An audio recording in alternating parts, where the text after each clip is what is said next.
Today I want to talk about the second principle of the Sovereign Code. The Sovereign Code is my program where I share 12 principles that lead you to sovereignty, lead you to a life where you are showing up in the fullness of your power and presence as a man in a way that helps you create a safer world for yourself and for the people around you, because you are exhibiting a level of awareness and presence and control that an influence that is really about being relational with other people. If you've been the nice guy where you're always abandoning yourself for other people and hoping that they'll somehow see your needs and wants, then this program is for you. Or if you're a man who is frustrated with the job he's working at, with the life he's living, with the relationships that he's in, this is how you learn how to take control of your life and take back your power.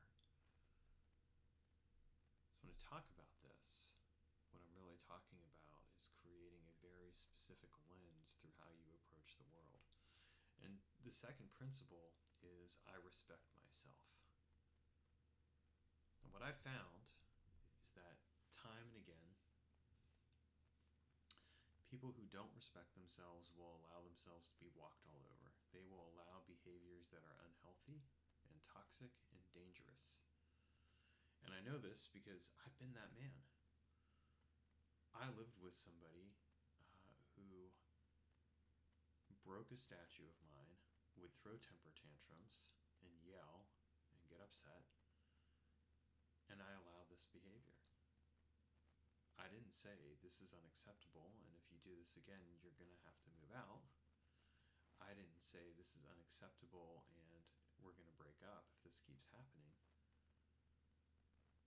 Why didn't I do it? Well, because I was used to spending my life as an emotional punching bag for a woman. And I thought it was more important to do whatever it took to keep her in my life, even if that meant disrespecting myself. And that was just one example of a partnership. There were other ones. I mean, I can easily speak to all of that, but here's the thing. What I started doing is I started to apply the lens of sovereignty to my life. I started to examine what did it mean to be a sovereign of my life, and what I found is that one of the principles, the principle of self-respect, was very important because it really involved learning how to take care of myself. Now, I gotta say, the title of this video is Self-Care is Sexy, and I mean that because when you are taking care of yourself, other people find you very, very appealing and attractive. How do I know this? Because I've watched as other people have responded to me. The more that I've shown up from a place of confidence, awareness, and presence, and I've attracted higher quality people into my life. What does it mean to take care of myself? Well, and what does it mean to respect myself? When I operate from a place of self-respect, I'm going to take better care of myself because I value myself. We aren't taught in society to give ourselves respect. We're taught to seek it from other people. And that's very intentional because when you're looking for respect from other people, that's a control mechanism right there. What you're really looking for is to be liked by other people. And the problem with looking for other people to like you is that when you are looking for other people to like you, it disempowers you on a fundamental level. If I hope that you're going to like me, I'm going to give away a significant part of myself in the hopes that you'll quote unquote approve of me. And the problem with this mentality is that you're never going to approve of me. No matter what I do, I'm not going to get your approval because you're going to sense my neediness, and the sensing of that neediness will cause you to pull back and be repelled. Oh, I've got to be. This this person wants me to, do X, Y, or this person wants my approval. No, not going to do it. I saw that firsthand. I mean, in that relationship that I talked about, I tried to get that person's approval all the time. And what I saw is that the more I tried to get that, the less she respected me. I really don't blame her. I wasn't respecting myself. How could I possibly expect her to respect me? I wasn't setting boundaries with her, so of course she wasn't going to respect me. She knew she could do whatever she wanted.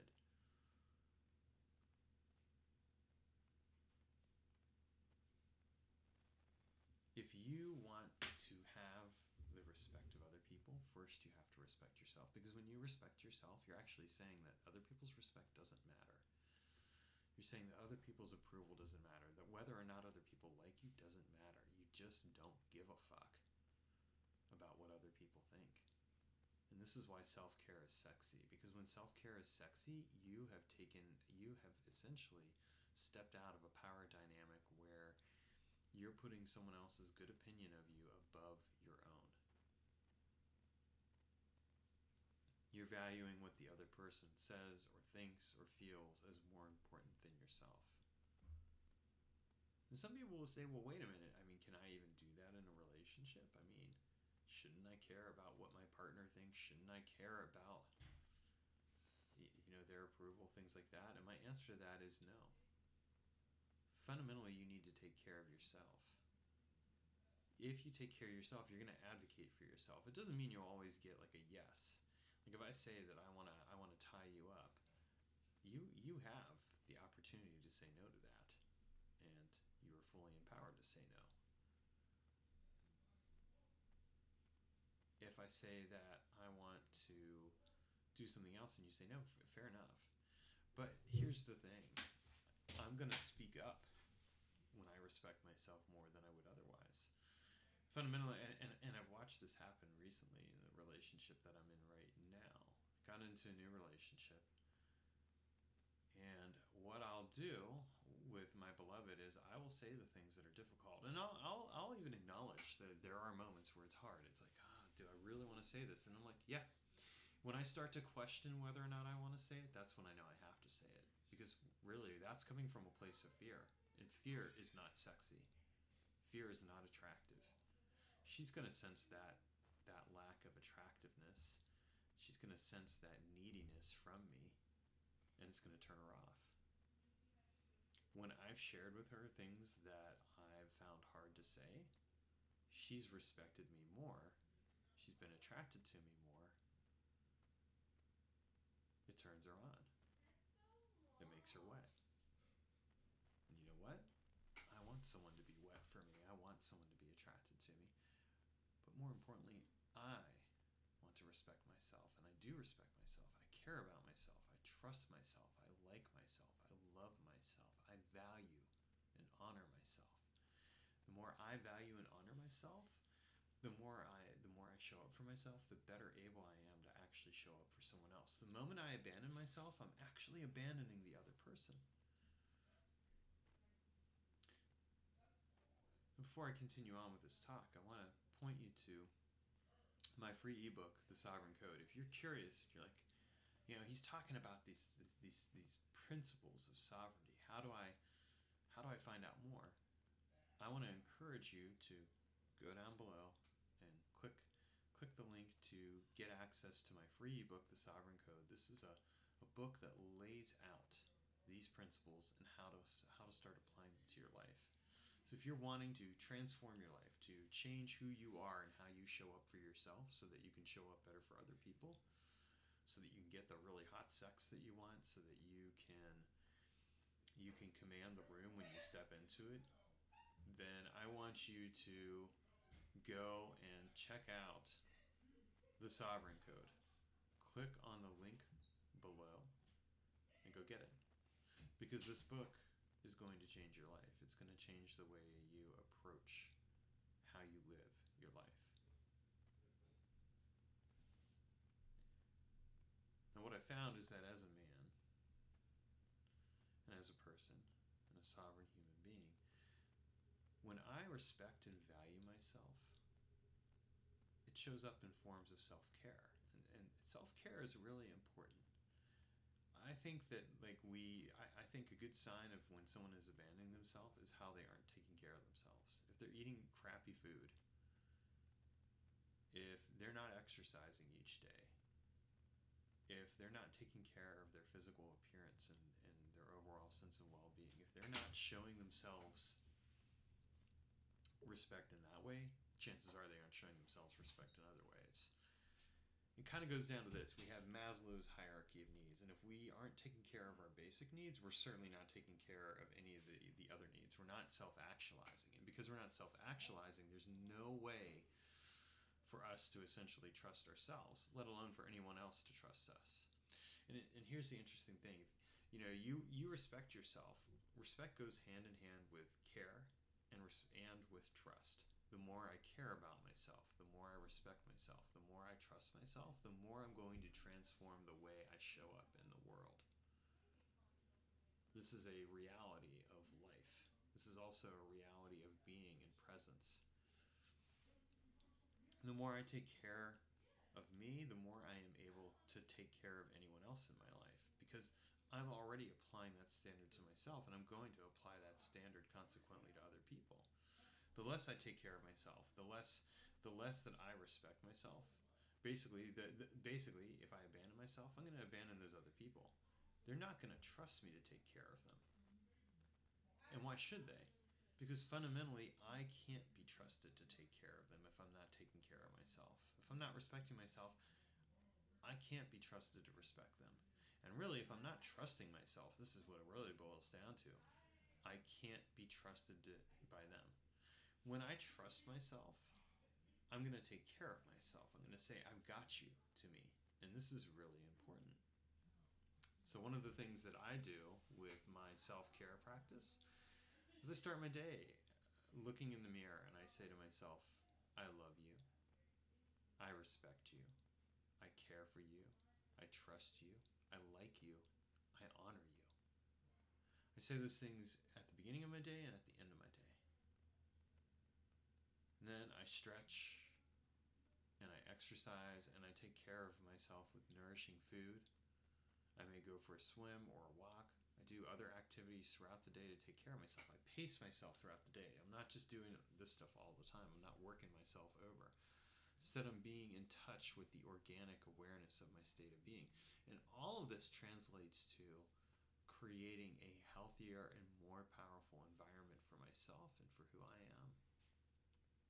And consequently, if I'm in relationship with somebody else, I am able to show up for those people in a way that is powerful and embodied and tells them, I can trust this man.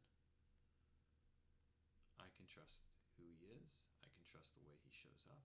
I can trust his presence in my life. And that's what I want. I want people to be able to trust me. But I can't do that if I don't trust myself. I can't do that if I don't respect myself. I can't do that if I don't take care of myself. So fundamentally, this work begins when we apply it to ourselves. If you're hoping that somebody's going to be a different person, if you're hoping that you'll get the approval of someone else, that they'll like you or respect you because of things that you do,